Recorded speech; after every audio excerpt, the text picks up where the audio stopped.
देखो कोमा की बात करते हैं तो हमारी कॉन्शियसनेस के लिए रिस्पॉन्सिबल होता है रास, रेटिकुलर एक्टिवेटिंग सिस्टम, असेंडिंग।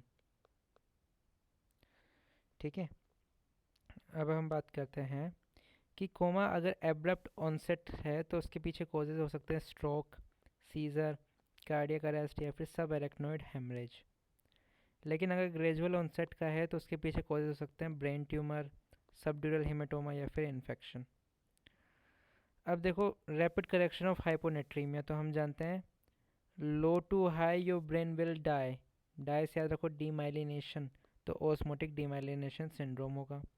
और अगर हाइपरनेट्रीमिया की बात करें तो high to low your brain will blow, तो उसके अंदर सेरेब्रल एडिमा हो जाएगा।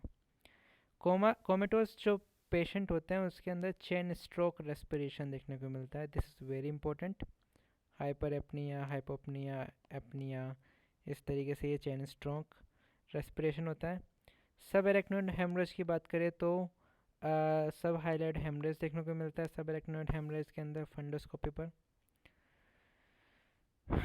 देखो ब्रेन स्टेम फंक्शन असेसमेंट की बात करें तो ब्रेन स्टेम के अंदर 3 रिफ्लेक्सेस होते हैं, प्यूपिलरी रिफ्लेक्स, कॉर्नियल रिफ्लेक्स और वेस्टिबुलो ओकुलर रिफ्लेक्स। तो हम बात करेंगे प्यूपिलरी रिफ्लेक्स की और वेस्टिबुलर ओकुलर रिफ्लेक्स की। अगर पिन पॉइंट अनरिएक्टिव प्यूपिल है, it can indicate damage to pons और ओपियोइड ओवरडोज। पहली इंपॉर्टेंट बात।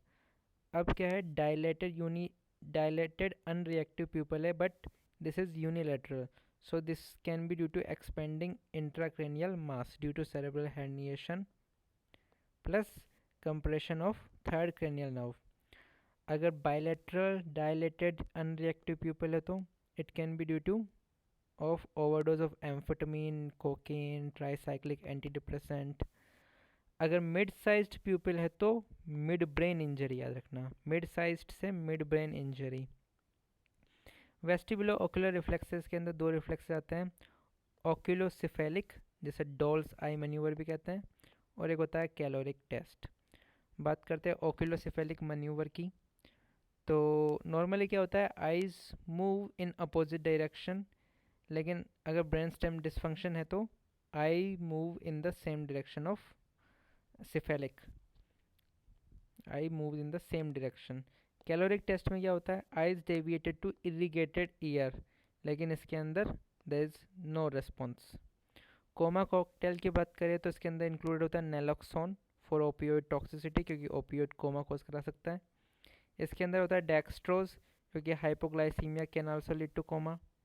इसके अलावा thymine, thymine for alcohol abuse.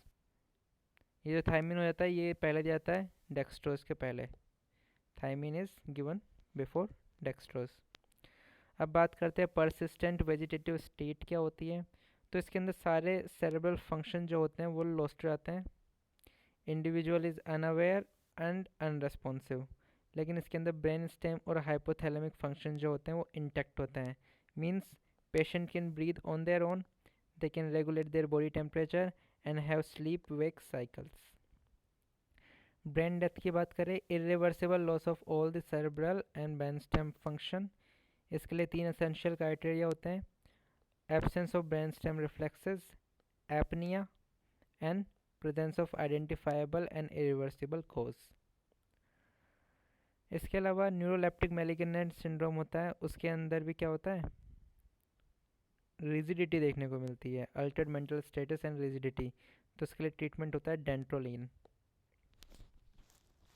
हम बात करते हैं डीकोर्टिकेट रिजिडिटी, तो इसमें एक्साइटेशन होता है रूब्रोस्पाइनल ट्रैक्ट का, that leads to flexion of upper limbs, while excitation of reticulospinal tract will lead to extension of lower extremities.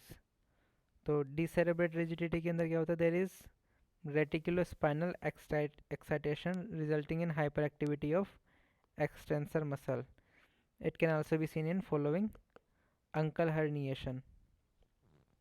Locked in syndrome होता है, जनरलाइज्ड न्यूरोमस्कुलर पैरालिसिस होती है और एक काइनेटिक म्यूटिज्म होती है। ये सब क्या है, इसकी डीडी है कोमा की, नॉट वेरी इंपॉर्टेंट।